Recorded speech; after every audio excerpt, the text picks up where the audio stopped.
abençoe você. Sem mais delongas, senhoras e senhores, eu quero chamar aqui para conversar com a gente, para ter o nosso bate-papo. Senhoras e senhores, a missionária, a Michelle Obama, Davila Torres, Giovana Conte, senhoras e senhores. Você gostou desse? Dou conta. Sensacional, sensacional, sensacional. Eu quero que você feche os seus olhos, vamos ter um momento de oração aqui. Pai, muito obrigado, Senhor. Muito obrigado pelo momento tão gostoso que nós tivemos aqui durante as músicas, durante os cânticos. E agora, ó Deus, na Tua palavra, Pai, que os nossos ouvidos estejam abertos, porque o Senhor sempre estará falando. E que essa palavra encontre lugar para frutificar e florescer no nosso coração. Em nome de Jesus. Amém. Amém. Deus abençoe. Amém. Tá bom. Eu quero dizer um negócio para vocês três. Com vocês três mesmo. Vamos fazer um combinado, que eu vou morar na casa do lado de vocês, lá no céu, e aí toda noite a gente faz isso aqui de novo. Toda noite a gente repete, entendeu? Estou feliz com isso, fazendo isso na eternidade. Né? Imagina. Boa noite.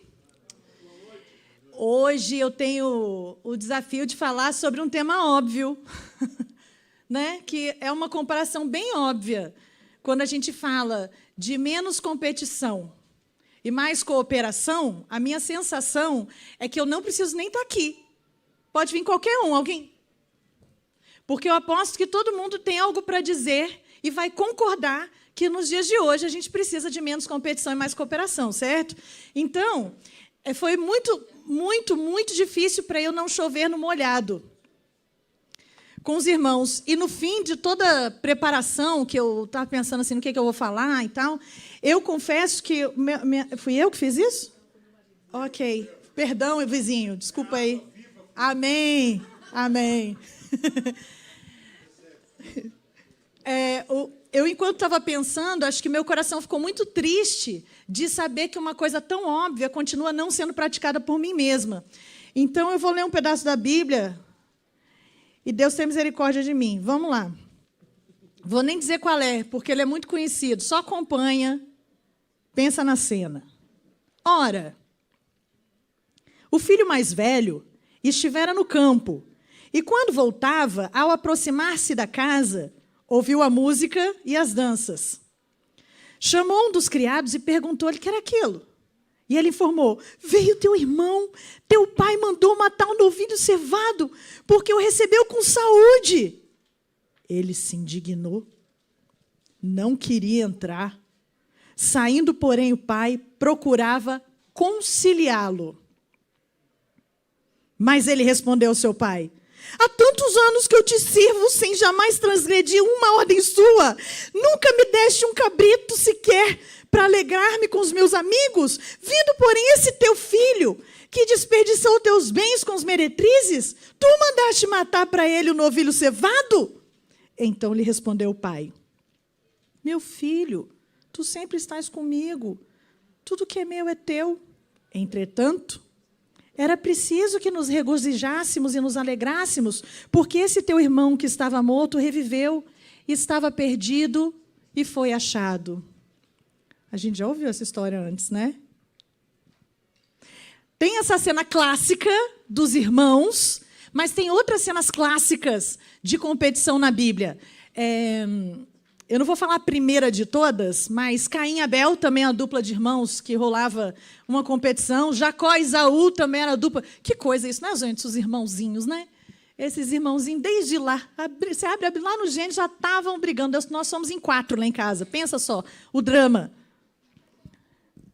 Hoje, nós não estamos na época da história de Jesus, da parábola aqui, mas a gente continua vivendo nesse clima de competição. Só que nos dias de hoje, eu quero começar a minha reflexão falando sobre um modelo de competição que ela é bem diferente da que existia antigamente. Antigamente, quando a gente falava em competição, era competição mesmo. Sai no soco, tiro, porrada e bomba, pá, pá, você corria, era uma ação. Quando a gente falava de competir, a gente estava para fazer alguma coisa. Hoje em dia, a gente caiu na cilada da competição de ideias. Supostamente uma competição intelectual. Então, a gente discute, a gente compete no nível das palavras. Então, é política. A gente faz 2 times e a gente compete por ideias. A gente vai falando as coisas. Porque eu acho que... Porque veja aquele presidente, porque veja aquele outro. Porque veja o que falou, porque veja o que mandou, porque veja o que fez, porque veja o que não fez, porque... E a gente não compete no nível da ação. A gente compete no pensamento e nas palavras. Religião, a gente compete na fala. Porque isso não está teologicamente correto, porque aquilo não foi assim que estava escrito, não assim que estava dito, porque, se você veja bem, que Deus é esse mendigo? Você está doido, seu comunista? Então, a gente entra num nível de conversa e a gente se distrai com essas conversinhas. A coisa é tão doida que o pessoal mais novo que usa Instagram vai perceber que a gente está distraído com muita falação. Vou explicar. A gente entra num assunto e discute esse assunto como se ele fosse a coisa mais importante do mundo. Domingo, a gente discutiu que o padre foi derrubado. Daí, na segunda, a gente discutiu a imagem da gente mais velho. A fotinha de você mais velho. Rolou uma discussão. Eu concordo, eu discordo, para com isso. Sai da minha timeline, vem para a minha timeline. Olha a minha foto, por que vocês...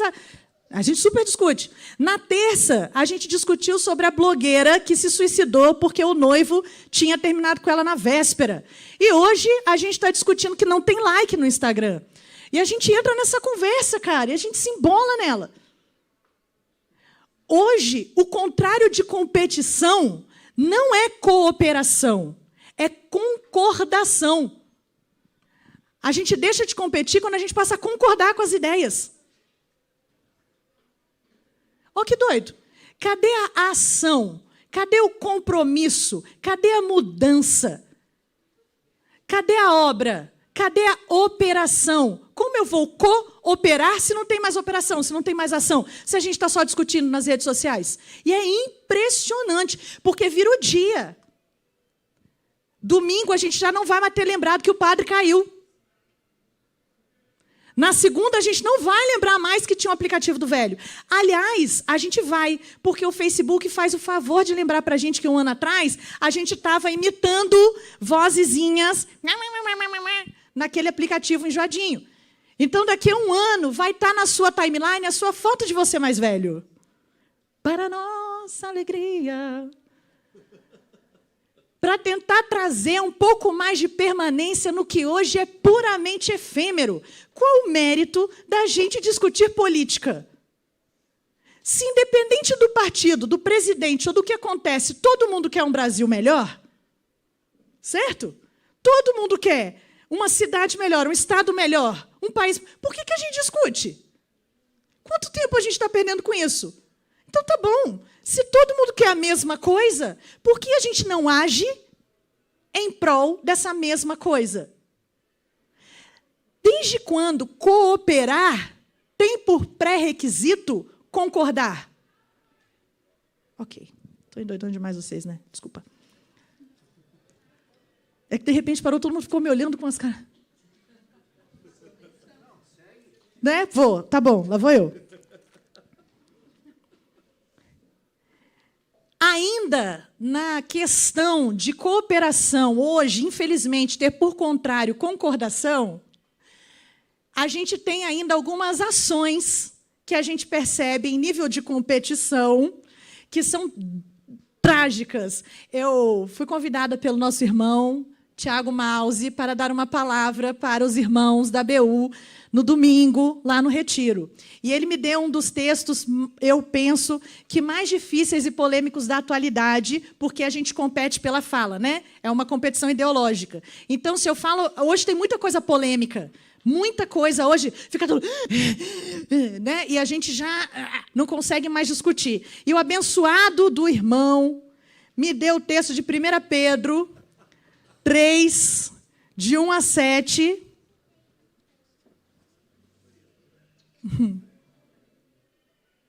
E aí eu fui lá, né? Eu vou ler um pedacinho para vocês não acharem que eu estou mentindo. Mas olha o que está na Bíblia, na minha, pelo menos.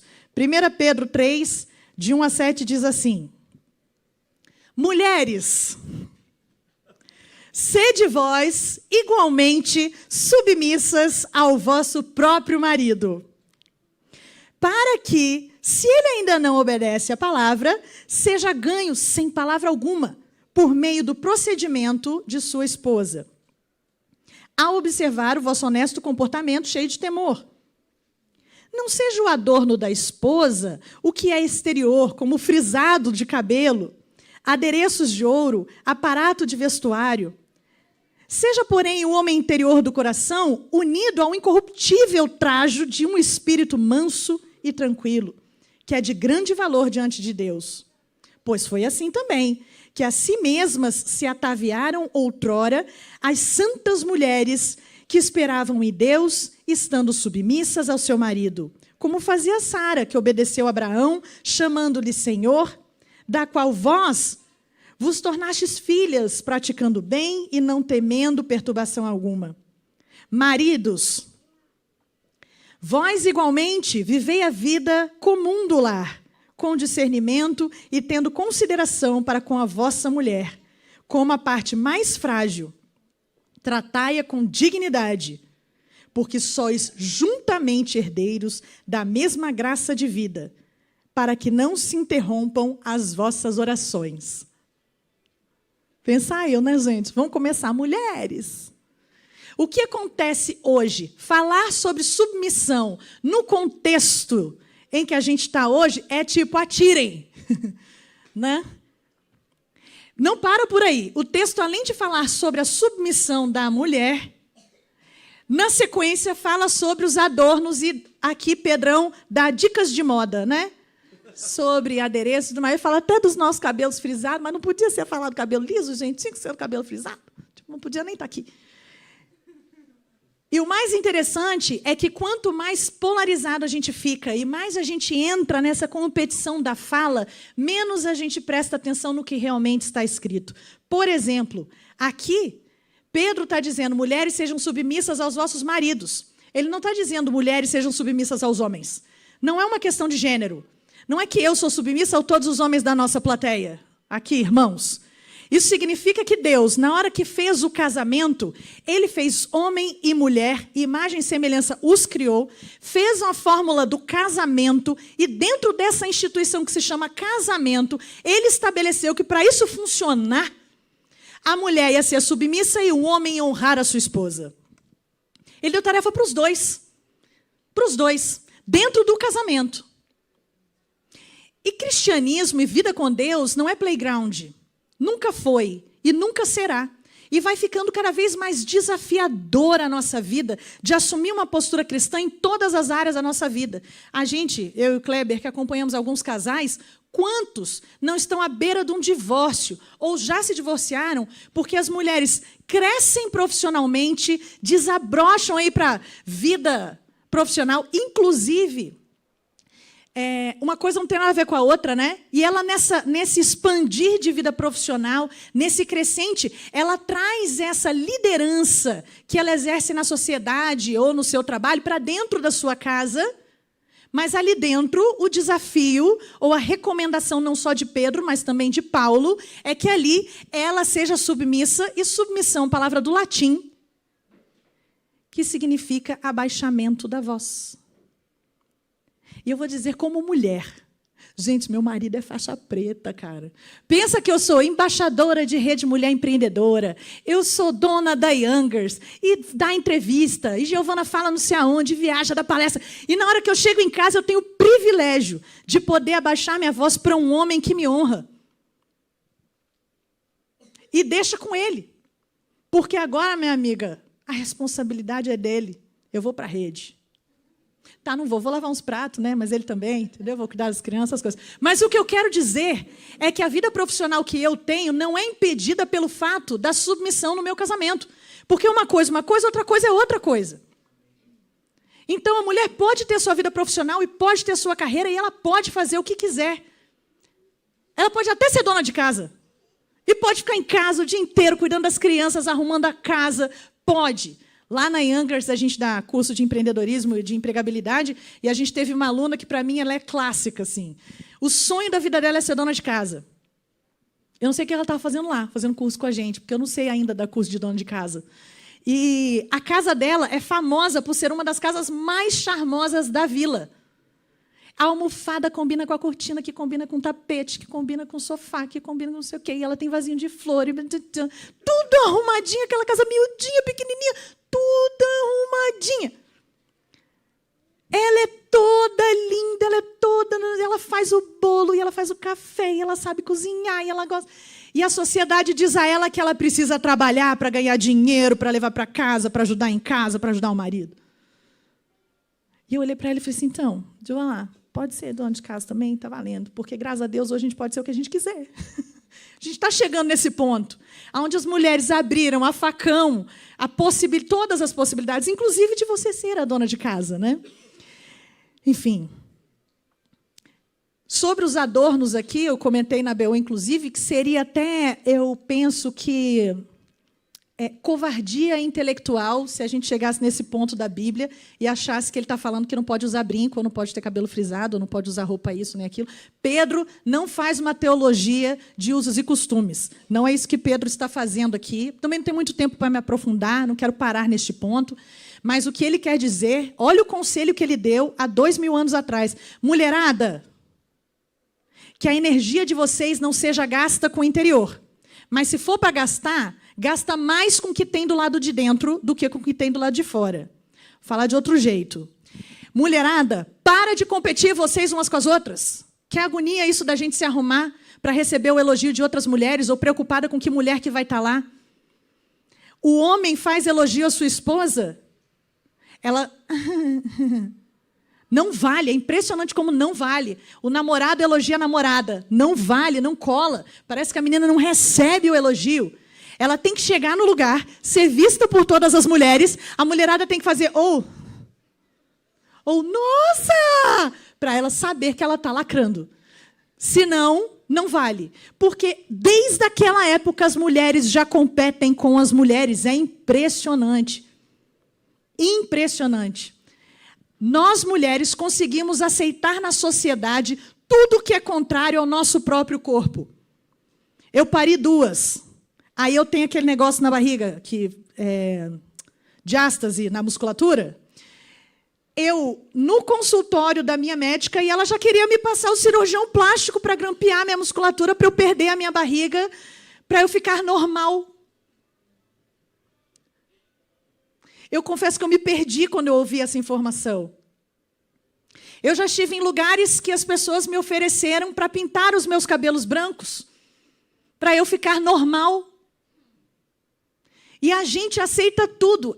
Uma colega, uma conhecida, fez uma plástica que chama do queixo ao joelho, aonde você tira, põe peito, tira a gordurinha, arruma a cintura, tira a barriga, põe a gordura da coxa no lugar certo, bunda, tudo, e sai de lá, né? Barbie.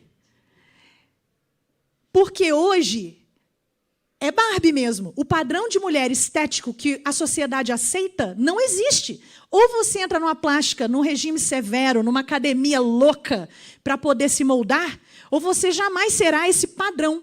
E por que a gente aceitou isso? E a gente compete por isso. O nosso cabelo não pode ser o nosso cabelo. Agora pode, né? Graças a Deus também, amém, Jesus. Mas a Lisa de um lado, eu tenho 41.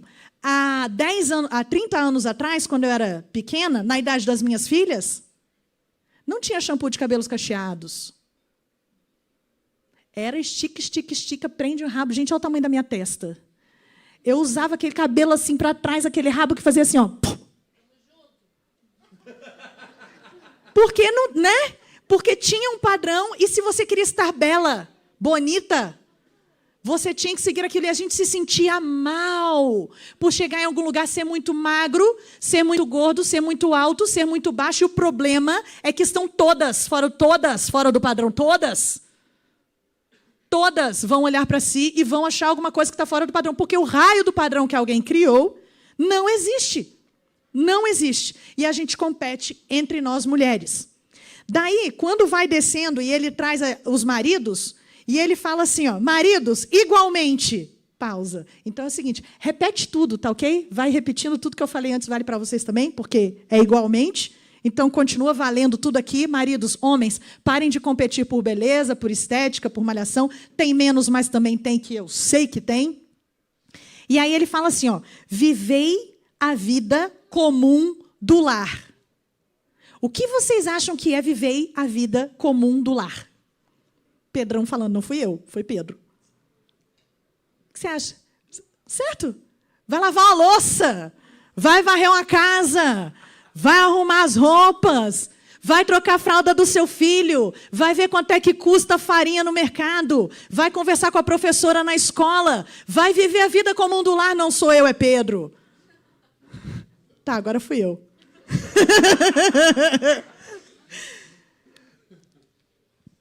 Mas eu acho muito interessante porque Deus escolheu o casamento para ilustrar a relação dele com a igreja. Ele escolheu, ele diz que a igreja é a noiva. Ele escolheu isso. E Paulo dá 2 conselhos. O primeiro deles é, se você está solteiro, fica solteiro, não se case. O segundo conselho, se você está casado, não separa. Né? Então o negócio é o seguinte, é para saber aonde você está se metendo. Casamento não é bolinha. É um desafio. A mulher tem seu papel, o homem tem seu papel, sem um ser mais importante que o outro. Inclusive, ele termina dizendo isso. Ele diz, sois juntamente herdeiros da mesma graça de vida. Juntamente, igualmente, herdeiros da mesma graça. Ou seja, não é nem pelo que você faz, nem pelo que a esposa ou o marido faz. Não é o cônjuge que faz, não é você que faz. Ainda tudo isso aí, ó, para funcionar, é só pela graça. Hoje, como a gente perdeu um pouco da referência do homem, da mulher, do masculino, do feminino, porque está tudo perdido, né, gente? A gente trabalha com os jovens, assim, é uma coisa doida. É muito louco. Aí inventa umas coisas de gênero, de ficar discutindo isso, de ficar discutindo aquilo, e o povo se perdeu, sem referências masculinas, sem referências femininas, e está tudo meio perdido. Fica meio complexa essa equação de mulher se submeter ao marido, não a qualquer homem, perceberam? Ok? Até muda, né? Ao marido, então, na hora que tu for escolher alguém para se casar, e as que estão casadas agora, nós vamos trabalhar, né, gente? Vamos joelho no chão, oração, aquelas coisas. Na hora que for casar, escolha alguém para você se submeter, que vai te honrar, te convidar para as decisões, trazer você para participar das construções da sua casa, da sua família. Senão, não vai dar certo, não vai funcionar. Se a mulherada não abaixar a voz, porque fala, né? Eu digo porque meus irmãos falam que eu falo pelos cotovelos e eles fazem um gestinho. Sabe o que é falar pelos cotovelos?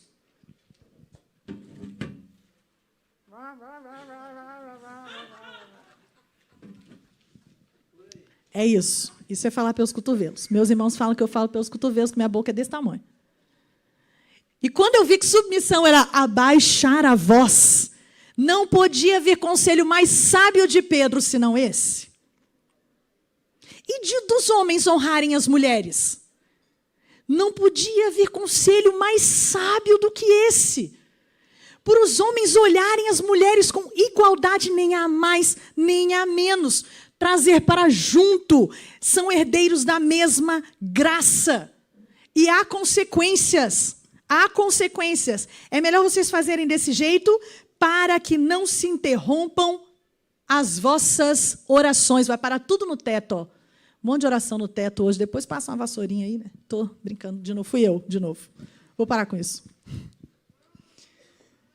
Há consequências dessas relações e desses casamentos onde a gente não mergulha no conselho sábio dos apóstolos. Há consequências. Não que Deus não ouça as nossas orações, porque Ele está em todos os lugares. Mas quer dizer que a gente não consegue nem orar. É a gente que não consegue nem fazer uma oração se a gente não entende como a coisa toda funciona. Porque há competição entre homens e mulheres. Há competição entre marido e mulher. Mesmo que ela não seja tão elaborada, Mas aquele negócio de ela que foi, eu que não fui, mas está falando com ele e eu não estou. O cartaz estava Dani Dissler. Cadê o nome da Lela? Maravilhosa. Cadê o nome da Lela? Cadê? Viu? Ó a competição. Chama a Giovana para pregar e deixa o pastor no banco. Olha aí. É para causar intriga isso. Acabar com casamentos. Porque a gente compete. Meus irmãos, eu queria dizer que eu queria muito que isso fosse mentira. Mas, infelizmente... Não tinha... Que fosse mentira o fato de homens e mulheres competirem, não entre nós, meu amor. Mas isso também acontece. Quer ver outro que acontece muito? Entre pais e filhos. E como nós, filhos, competimos pela atenção dos nossos pais.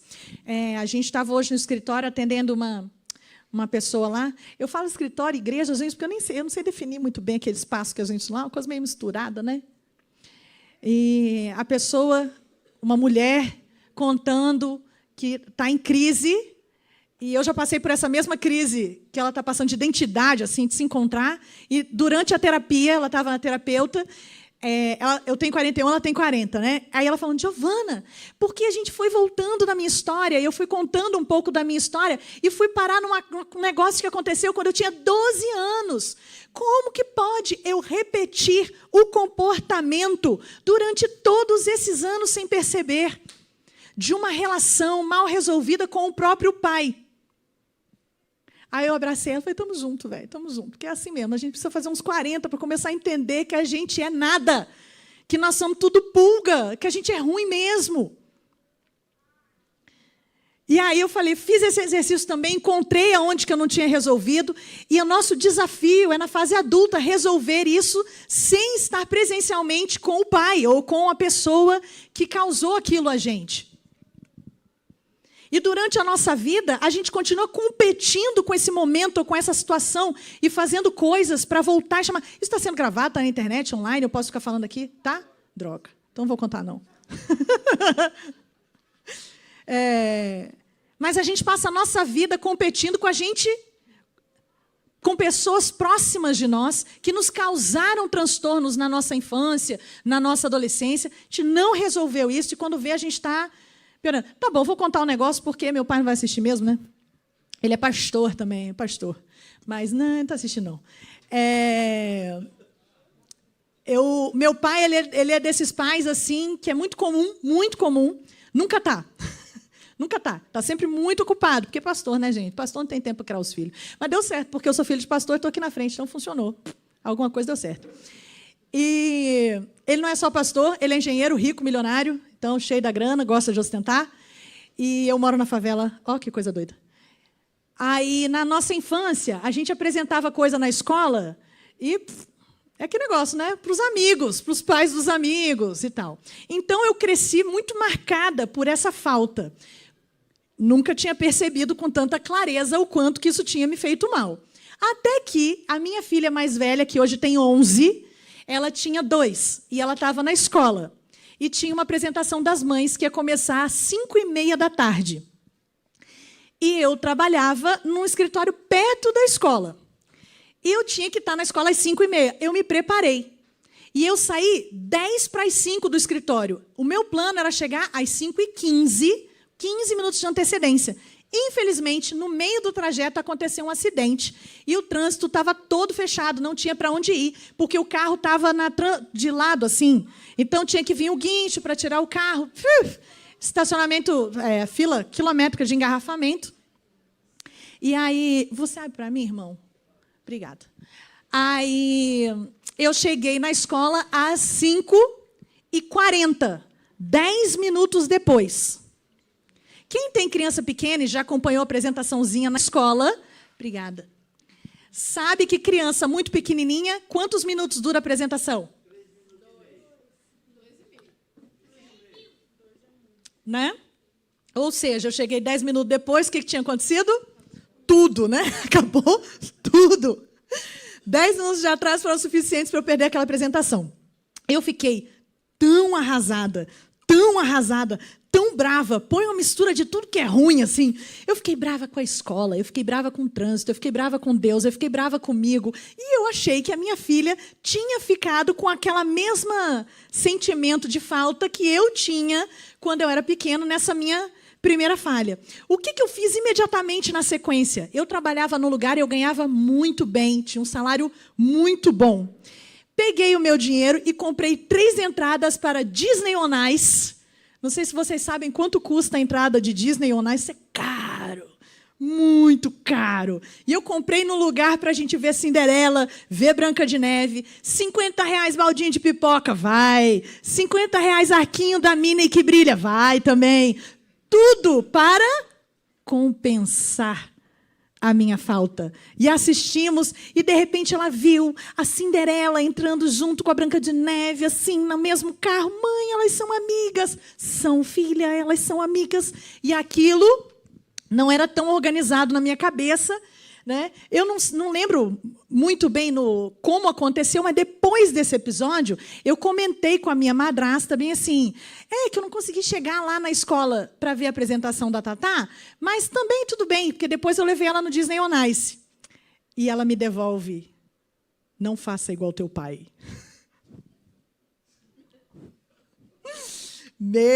Aí eu parei assim, caraca, velho, fiz igualzinho. Fiz igualzinho, não vai, depois compensa, né? Não vai, depois, não tá, manda um dinheiro. Não tá, compra um presente. E aí eu parei e falei, que louca essa vida. Então, Deus tem misericórdia de mim, que sou pecadora aqui na frente de vocês. Mas, meus irmãos, quem não tem que resolver coisa com o passado, que atira a primeira pedra. Então, é muito difícil a vida. E o Dani falou, tá difícil para todo mundo. Tá difícil para todo mundo. Quantas vezes eu não competi com meus irmãos pela atenção do meu pai? Era uma galera dentro de casa, gente, pensa. Era uma galera. E a gente sempre, não sei se vocês cresceram com muitos irmãos, a gente tem sempre a sensação de que o pai gosta mais do outro. Né? Gosta mais do outro. Nunca é da gente. Sempre gosta mais do outro. E a gente vive nesse exercício, porque a gente tem alguma coisa dentro de nós para a gente resolver. De qualquer forma, todas essas questões, nas nossas relações reais, nas nossas falações virtuais, são questões de ego. São coisas e questões que ferem o nosso ego, que mexem com o nosso orgulho. Estou numa crise de frente de igreja, que é aquele momentinho... Hoje eu amei, porque você só me chamou de Michelle Obama. Eu achei bacana, na verdade. Porque Mouse sofreu mais um pouquinho comigo, né? Que eu estou bem nesse momento da vida, que como a gente precisa ser endossado por currículo para ganhar o direito de pegar o microfone e ler a palavra. Eu vou repetir, mas eu vou falar de outro jeito. Está muito triste o fato de que os palcos das nossas igrejas, os púlpitos e os microfones precisem de pessoas com currículo tão chancelado, endossado e grande para falar sobre Deus. Qual era o currículo de Pedro? A propósito, qual era o currículo do próprio Cristo? Vou além. A gente, em alguns lugares, qual a diferença entre eu e qualquer outra pessoa aqui nesse auditório aos pés da cruz? Que diferença isso faz ou deveria fazer? Mas por que a gente não está chamando aquela senhora que cozinha no retiro do acampamento para vir aqui falar alguma coisa sobre a vida dela?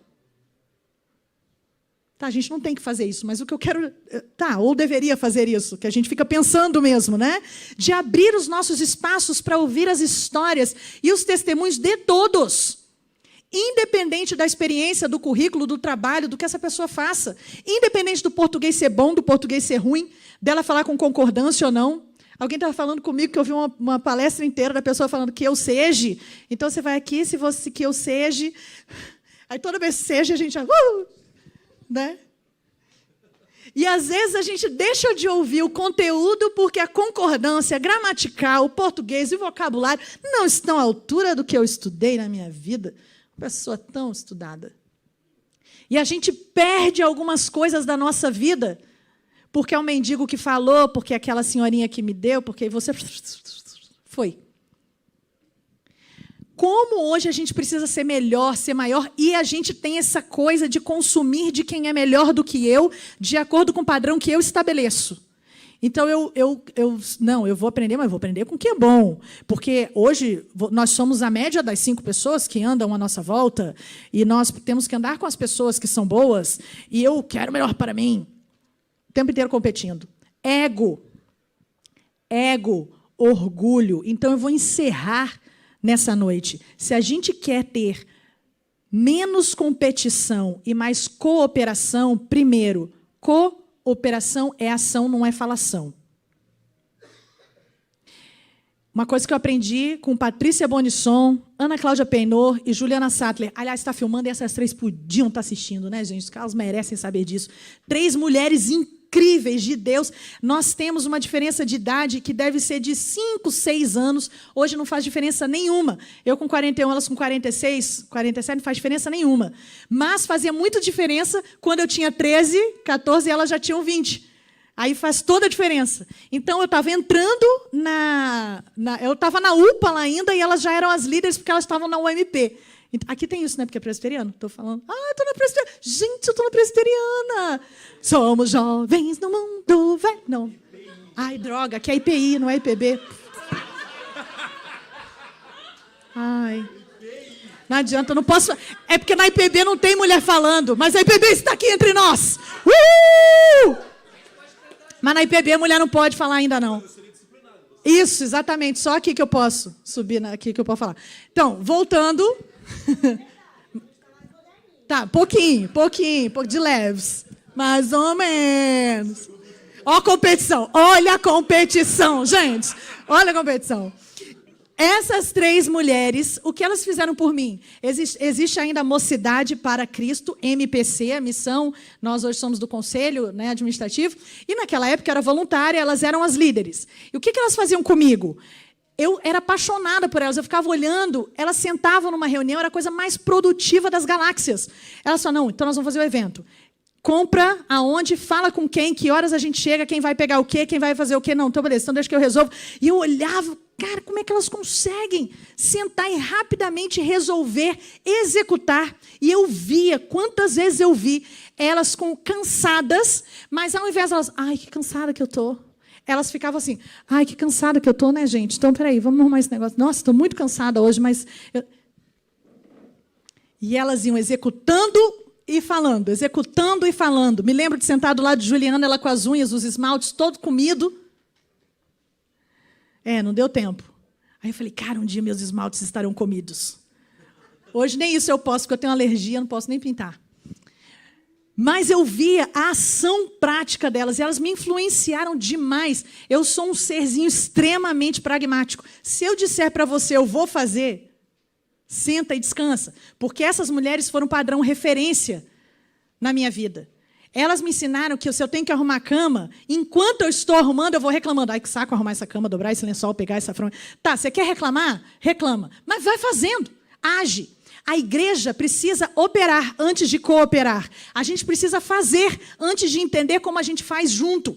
Porque se ninguém está fazendo nada e está todo mundo só dizendo, não, porque você devia abrir as portas da sua igreja para receber o pessoal da rua. Você devia fazer um evento. Você tem que parar de falar essas coisas lá na frente. Você devia trocar essa roupa. Você devia cuidar mais das suas crianças. Você devia fazer uma... É muita falação. Então, primeiro a gente precisa da operação para chegar na cooperação. Fazer, executar. O mundo, o Brasil, tá ruim, gente. Está mal, bem mal. Eu não sei se é porque chegou a nossa vez de viver e a gente não viveu o passado e nem sabe do futuro, mas está na nossa vez de sentir na pele. Mas a minha sensação é que nós vivemos dias muito difíceis. Então, a gente precisa parar de ficar dizendo e passar a operar juntos, como corpo de Cristo. E a gente só vai conseguir isso quando a gente matar o nosso ego, quando acabar o nosso orgulho. Senão a gente sempre vai estar competindo. Sempre. Enquanto, independente da nossa idade, do nosso currículo, da nossa experiência, a gente não matar o nosso ego e não... A gente precisa parar de se ferir por bobagem. A gente precisa parar de se ferir porque o outro nem me viu, nem me cumprimentou, o pastor não me ligou, ninguém me visitou. Foi meu aniversário, ninguém me deu parabéns. A gente precisa parar de competir com quem ganhou mais e quem ganhou menos para trabalhar junto. Isso só acontece quando o nosso ego morre. Menos de mim, mais de Cristo. Quando eu desapareço, Cristo cresce e a gente entende que nós existimos para servir. Fomos feitos para servir. Então eu quero encerrar para falar quem você é, quem eu sou, segundo Isaías. Isaías 64, verso 6, dá uma régua, tá bom? Para todos nós, para mim, para ti, para todo mundo. Todas as pessoas, todos os seres humanos. Ele põe uma régua e estabelece a medida de quem nós somos e do nosso currículo. Lá vai. 64, verso 6. Na minha versão diz assim: mas todos nós somos como o imundo, e todas as nossas justiças como trapo da imundícia. Todos nós murchamos como a folha, e as nossas iniquidades, como um vento, nos arrebatam.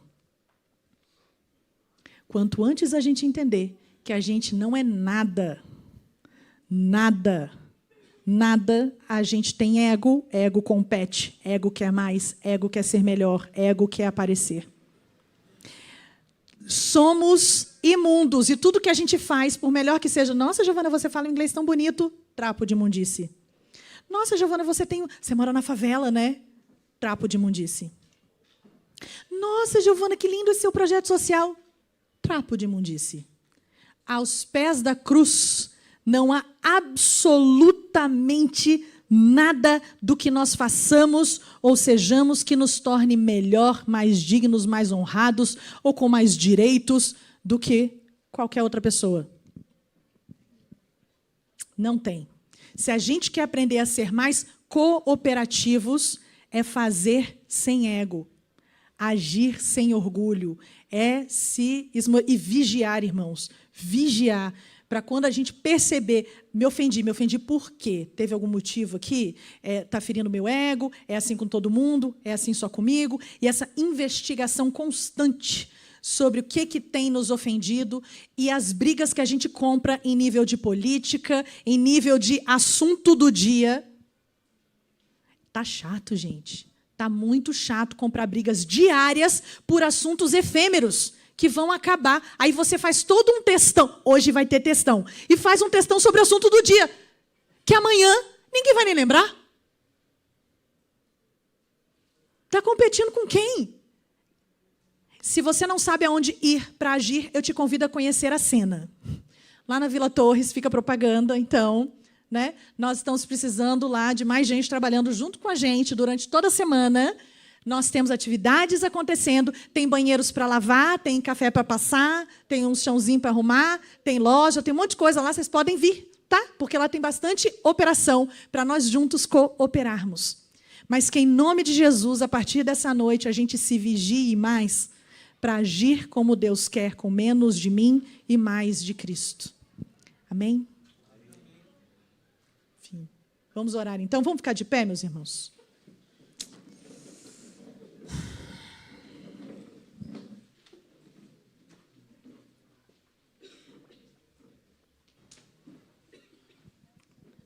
Vamos orar. Deus, tem misericórdia desse monte de pecador com currículo cheio de trapo de imundície. Tem misericórdia de nós, Pai.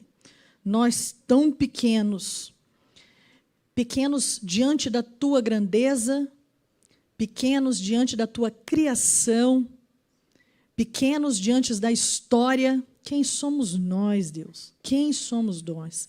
Mesmo assim, o Senhor nos ama, mandou o Teu Filho, Jesus Cristo, para morrer por nós. Obrigada, obrigada, Jesus. Muito obrigada. Quero te pedir, Deus, para que quando a tua graça e a tua misericórdia se renovarem sobre as nossas vidas amanhã, venha junto com elas a consciência, o teu Espírito Santo que está dentro de nós e que intercede com gemidos inexprimíveis, que eles nos traga memória que nós não somos grandes, nós não somos merecedores de nada a não ser o inferno, mas que pela tua graça nós fomos resgatados. Que o que fazemos é porque o Senhor faz por nós, o Senhor quem faz conosco.